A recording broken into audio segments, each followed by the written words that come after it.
ngayon ulit tayo sa San Antonio de Padua, Paris para umattend sa day 3 ng nobinaryo para sa karangalan ni San Antonio de Padua.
O Diyos, halina at ako'y tulungan. Papuri sa Ama at sa Anak at sa Espiritu Santo.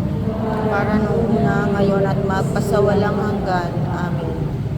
Ang awit ni Propeta Isaías, o kay kanyang pagmasdan sa sugong dumarating upang ipahayag ang kapayapaan at nagdala-dala ng magandang balita. Ipahayag niya ang tagumpay at sasabihin, Sion, ang Diyos mo ay nakahari.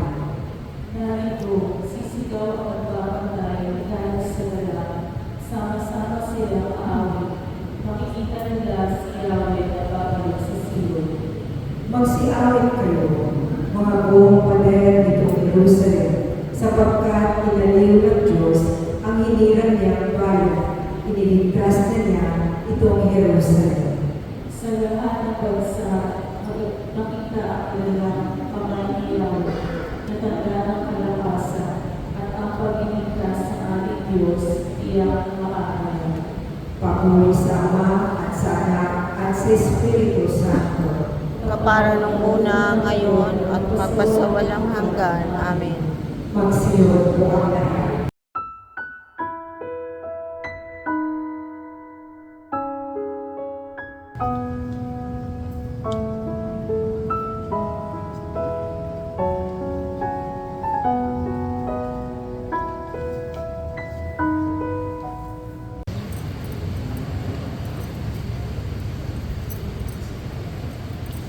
Sa gabi nito ay ang kanyang kabutihan, Jose F. Cardinal Adrian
Natitigil tayo sa hapag ng Panginoon upang makinig sa Kanyang salita at makinabang sa ang ating sa ating pag-ibig sa Biblia nito.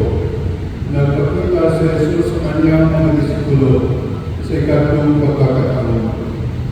Sa pagtatagpo ito, tatlong ulit na tinanong ni Jesus si Pedro, Simon, anak ni Juan, iniibig mo ba ako? Nasinagot naman ni Pedro, Opo, Panginoon, nalalaman ninyong iniibig ko kayo. At si Jesus ay tumutugon pabalik sa bawat pagkakataon. Pagkain mo ang aking mga lupa. Sa pag-uusap na ito ni Jesus at Pedro, ay malinaw na nasasaad na ang pagkaunawa ni Jesus sa kahulugan ng pag-ibig at pagmamahal ay mag-iba sa paraan ng pagkaunawa ng marami sa ngayon. Si Pedro, dahil sa kanyang pagmamahal kay Jesus, ay magdurusa at sa dulo ng kanyang buhay, sasabihin din niya ang sinabi ni Jesus, ang magalay ng buhay sa krus. Ang pagdurusa at pag-ibig sa sarili nitong kahulugan ay walang halaga.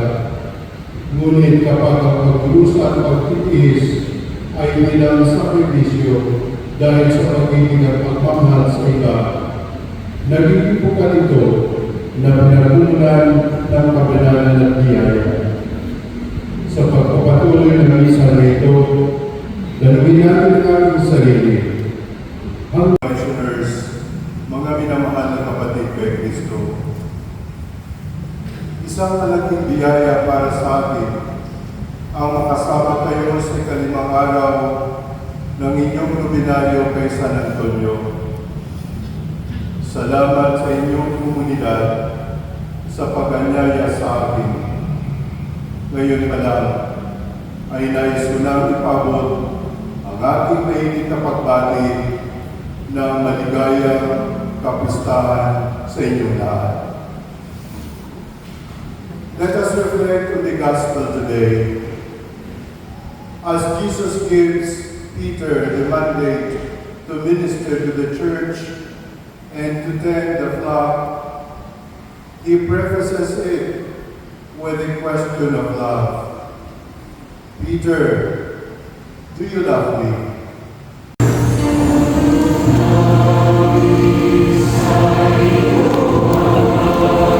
Ha?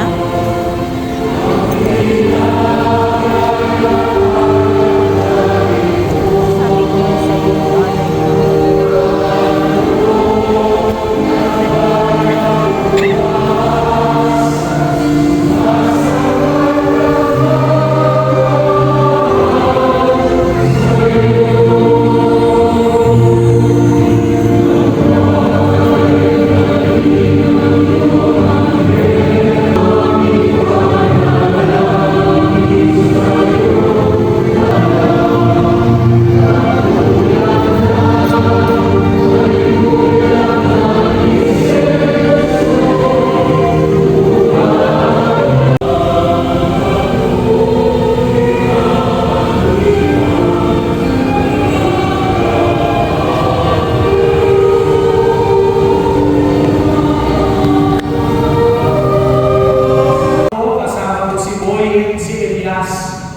John ay bumaba galing po sa amin po retreat ng mga staff sa Baguio dahil mag-imisa po ang kanyang magulian dito sa aming parokya para po sa bago ilibing si ang former parish priest natin si Monsignor Badong Jose.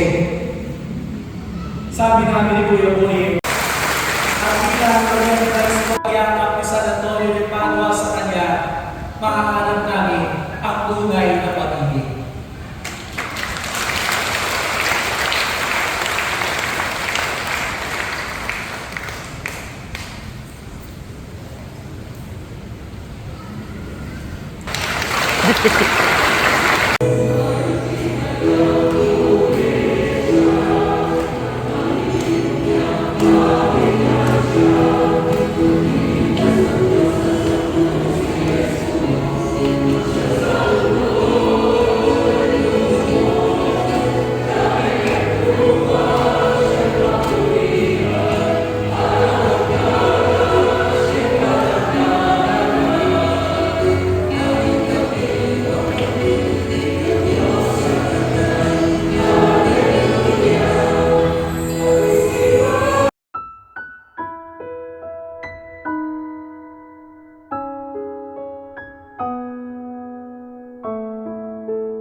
Dapat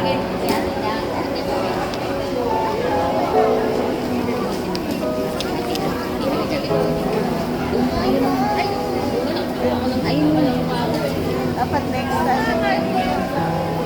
Next time magdadala tayo. Walang pasok eh. Walang coffee. Holiday. Hindi na ba? Kailang maninigas na ito para kay tatay ito. Pampagaling ito ng may sakit. Ang dami kong tito.